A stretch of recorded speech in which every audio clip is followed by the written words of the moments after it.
Welcome to CBS Easy. नमस्कार। आज की कहानी है एक कवि, एक शोमैन और सेलुलाइट पर लिखी गई एक खूबसूरत कविता की। अब ये सवाल सुनने में थोड़ा अजीब लगता है ना? लेकिन हिंदी सिनेमा के इतिहास में एक ऐसी कहानी है जो बिल्कुल इसी विरोधाभास के इर्द-गिर्द घूमती है। एक ऐसी फिल्म जो कला की हर कसौटी पर खरी उतरी, लेकिन बॉक्स ऑफिस पर नाकाम रही।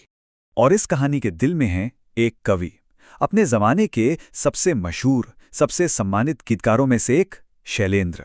तो इस सफर में हम सबसे पहले शैलेंद्र के उस सपने को जानेंगे, फिर देखेंगे कि कैसे वो सपना पर्दे पर उतरा, कला और कारोबार के बीच की उस बड़ी टक्कर को समझेंगे और आखिर में बात करेंगे उस फिल्म की अमर विरासत की।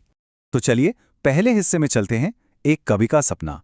आखिर ऐसा क्या हुआ कि एक गीतकार ने फिल्म बनाने का फैसला कर लिया?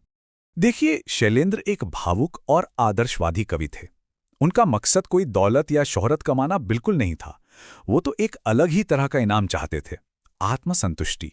बस एक ऐसी फिल्म बनाना चाहते थे जो उनके दिल को एक तरह का सुकून दे। पर अपने सपने को हकीकत में बदलने के लिए उन्हें किसी की जरूरत थी, और वो थे उनके दोस्त, उस दौर के सबसे बड़े सुपरस्टार, राज कपूर। लेकिन शैलेंद्र के मन में एक अजीब सी झिझक थी। वो परेशान थे। सोचिए जरा, वो अपने इतने बड़े दोस्त से इतना बड़ा वादा कैसे मांग सकते थे? एक फिल्म में काम करने का वादा, वो भी बिना कोई फीस लिए। पर जब शैलेंद्र ने उन्हें कहानी सुनाई तो राज कपूर मुस्कुराए और जानते हैं क्या कहा? उन्होंने कहा, निकालो 1 रुपया, मेरा पारिश्रमिक, पूरा एडवांस। दोस्ती का बस यही एक इशारा उस महान फिल्म की शुरुआत बन गया। और बस यहीं से एक अनोखी फिल्म का बनना शुरू हुआ। तो चलिए कहानी के दूसरे हिस्से की तरफ बढ़ते हैं, सेल्यूलाइट पर लिखी कविता। तीसरी कसम सिर्फ एक फिल्म नहीं थी। इसकी जो सादगी थी, जो संवेदनशीलता थी, जो इसकी इमोशनल गहराई थी, उसे देखकर लोगों ने इसे सेल्यूलॉइड पर लिखी कविता का नाम दिया। और यहां एक बहुत दिलचस्प बात हुई।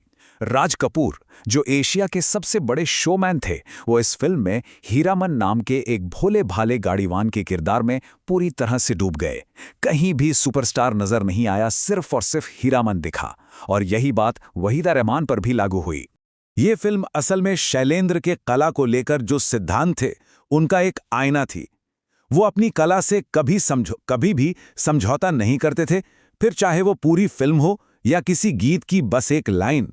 इसका एक बहुत मशहूर किस्सा है। फिल्म श्री 420 का एक गाना था, उसमें उन्होंने लिखा, रातें 10 दिशाओं से कहेंगी अपनी कहानियां। तो संगीतकार जयकिशन ने कहा कि भाई, दर्शक तो 4 दिशाएं समझते हैं, ये 10 दिशाएं क्या हैं? लेकिन शैलेंद्र ने इसे बदलने से साफ इनकार कर दिया। उनका मानना था कि एक कलाकार का काम दर्शकों की समझ को बेहतर बनाना है, न कि उनके हिसाब से अपनी कला को आसान बनाना। लेकिन अब आते हैं इस कहानी के सबसे मुश्किल मोड़ पर, कला और कारोबार की टक्कर। सोचिए, फिल्म में राज कपूर और वहीदा रहमान जैसे सितारे थे, शंकर जयकिशन का सुपरहिट संगीत था, और एक ऐसी कहानी थी जो सीधे दिल को छू लेती थी। इन सब के बावजूद फिल्म को एक बहुत ही ठंडी हकीकत का सामना करना पड़ा। और यहीं पर वो विरोधाभास खुलकर सामने आता है।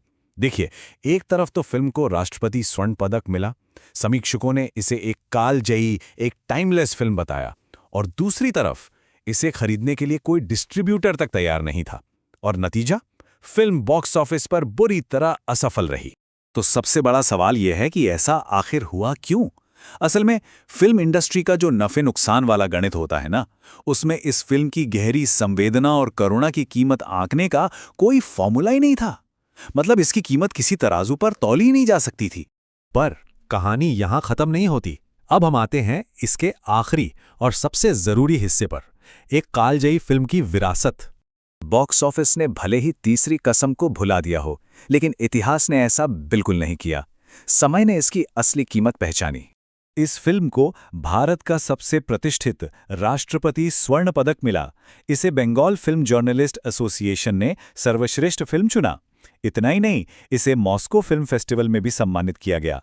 और आज इसे हिंदी सिनेमा की महानतम फिल्मों में से एक गिना जाता है। पर इस कहानी में एक दुखद पहलू भी है।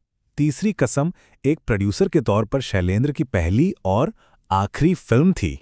आज ये फिल्म एक मास्टरपीस, एक उत्कृष्ट कृति के तौर पर याद की जाती है, लेकिन साथ ही ये एक चेतावनी भी है जो हमें कला के कारोबार की कठोर सच्चाइयों की हमेशा याद दिलाती है। और ये हमें इस गहरे सवाल पर सोचने के लिए मजबूर करती है कि अपनी कला के प्रति, अपनी आत्मा के प्रति ईमानदार रहने के लिए एक कलाकार को आखिर क्या कीमत चुकानी पड़ती है। Thank you for watching with us. See you next time.